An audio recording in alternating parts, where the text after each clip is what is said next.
British teen pleaded guilty Monday to murdering 3 girls and attempting to kill 10 other people in what a prosecutor said was a meticulously planned stabbing rampage at a Taylor Swift-themed dance class in England last summer. Alex Radakabuna, 18, entered the surprise plea as jury selection had just recently begun. Now, Radakabuna allegedly killed Alice De Silva Aguirre, age 9, BB King, age 6, and 7-year-old Elsie Dot Stancombe last July 29th. On the first day of his trial, he also admitted the attempted murders of 8 children and 2 adults, Leanne Lucas and Jonathan Hayes. And he admitted to the production of a biological toxin, ricin, and possession of a terrorist document entitled Military Studies in the Jihad Against Tyrants, the Al-Qaeda Training Manual. And with more on this story, I'm joined now by UK-based journalist Sammy Woodhouse. Hey there, Sammy. Thank you so much for making time for me. Hi there, how are you? I'm doing great. Now, Sammy, for starters, what do we know so far about the accused, especially when it comes to his motive?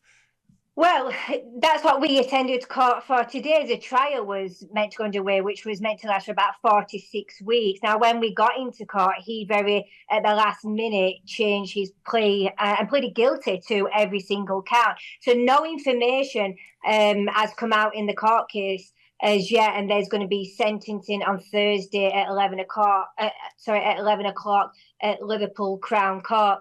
Now, there's been a lot of anger around this case throughout the country. When this happened last summer, there was riots, which spread out over the UK, but especially in the hometown of Southport. Now, there was lots of conspiracies around this of, why he did this, where did he come from, what religion did he follow, who knew about this, how long had they known. So today, when these guilty plea got put in, a lot of people was disappointed and feel like this is another part of the cover-up and they want the truth. But the Home Secretary, Yvette Cooper, has just announced that there is going to be an inquiry into this, and very rightly so. Now, throughout all of this, of what's been happening, I feel that the families have just been totally forgotten about. It's absolutely devastating to see how poor these families have been through. And people are calling this the Southport stabbing. Let's be very clear. This isn't a stabbing. This was a massacre. These families have been through absolute hell. And today, for example, what I've just found out is when Axel, at the very last minute put in the guilty pleas, the families wasn't actually in court because, nobody expected the trial to start until tomorrow. Today was all the legal technicalities of it. But when the guilty plea got put in, the families was actually at the police station watching the police's body cam of what happened that day. And they was doing that to prepare them for what they was going to see in the trial. So, as I say, this was a massacre. It was absolutely horrific. And this will stay with them for the rest of their lives. So when they found out that he pleaded guilty, it was actually through news channels. So they didn't even have time to tell their loved ones, about the plea. So it's been devastating again for the families. But yeah, an inquiry's been announced, and very rightly so. People are very, very angry at this. And, throughout the last year or coming up to the year of this happening, when people have shown their anger and they've shown that they care about this case, they've been branded as far right. Sammy, is this, hearkening back to what you just said about people accusing this of being a cover-up, do you think this is a continuation of a theme in the UK? And I speak of, the reason why Tommy Robinson is doing jail time right now, shining a light on mostly Pakistani rape gangs tormenting young girls. And it was something that, instead of bringing justice for these girls and their families, it seemed that the authorities were obsessed with shoving this under the rug, not wanting to create any kind of racial or nationalistic crisis, so to speak. How entrenched is this in the UK right now? Well, Tommy, I actually worked with Tommy for about 6 months at Urban Scoop, and that's how I actually came to get into reporting on the riots about Southport. You know, I was working with Tommy. Now, Tommy's in court because he played a documentary. The court said he weren't allowed to play that. He went ahead and played that. But Tommy was highlighting you know, and trying to raise awareness of, you know, the grooming or rape gangs, exploitation of children. You know, people have different labels for what happened to us. And he was doing that for over a decade. I was actually one of the victims in Rotherham. I exposed the Rotherham child abuse scandal, which showed that there was 1,400 children just like myself that was groomed, abused, raped, tortured, you know, trafficked. You know, lots of things happened to us, and we've all got different stories.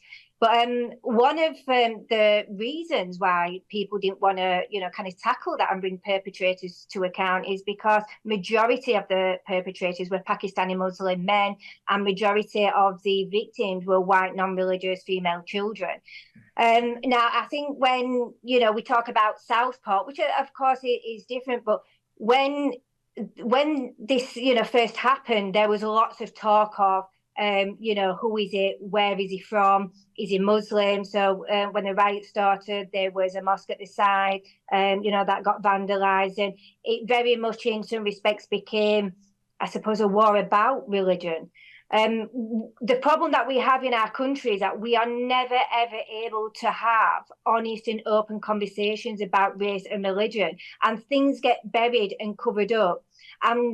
And I think that's what part of the problem is. If we was allowed to be open and honest about what's happening, then, you know, I don't think people would have been so angry. And, you know, of course people was angry. They have every right to be angry after what had happened. And, you know, when I was going around the country and I was talking to people of all walks of life, you know, people on the right, people on the left, people of all different races, religions, you know, what they was all saying is that they're not being listened to by our politicians. And there's so much going wrong in our country, you know, like we've seen, children being groomed, raped, murdered. And nobody wants to talk about it or deal with it. And what we know as well from evidence in court cases and investigations, that you have police, social care, politicians, they're directly involved in not just the cover-up, but in actually abusing and raping children as well. Yeah, it's absolutely appalling. And Sammy, one thing I want to touch on is when this story first broke back in July 29th of last year, there was, I think, a week's worth of rioting in the UK and Ireland. And I understand that it was erroneously reported that the suspect was a migrant to Britain when in fact he was born in Wales. What can you tell us about that? Yeah, so again, you know, there was lots of talk about where he was from, what religion he followed. And, you know, people were trying to shut down the conversation. I think what they should have just done is given the public, you know, just enough information, because then, you know, people took to online, lots of different misinformation was getting put out. And if I actually was there at the Southport riot, you know, recording with Urban Scoop. So I was there talking to people, and our video footage, we just uploaded it. We didn't, you know, there was no need for editing. A lot of the mainstream media targeted me and Tommy Robinson for doing that. You know, they was blaming us. They were saying it was our fault that the riots were starting and that we encouraged it, when all we was doing is, you know, allowing people to have their voices known.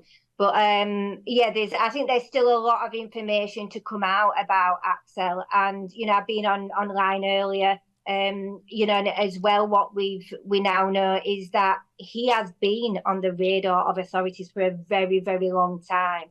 I personally feel this is something that could have been prevented, but I think we're going to hear more, you know, coming out about this in the next couple of weeks.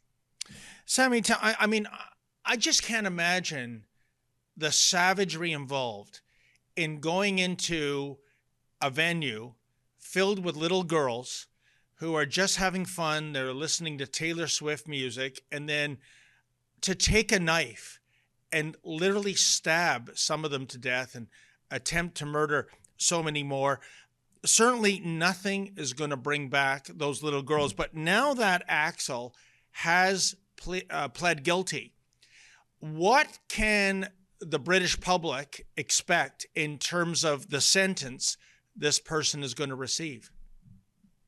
Well, the judge has said in court today to expect a life sentence. Now, when he committed the crime, Axel was considered as a child. He was 17. He's now 18.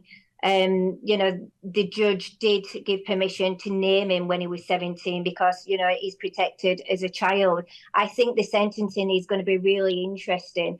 I'll be honest, I'm not very well educated on what the sentencing can be, but the judge has to put something severe in place for this. It's one of the most brutal, things and cases that I've ever come across.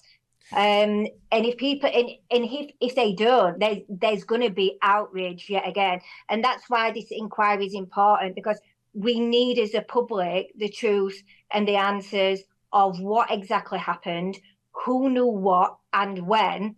And, could this have been prevented?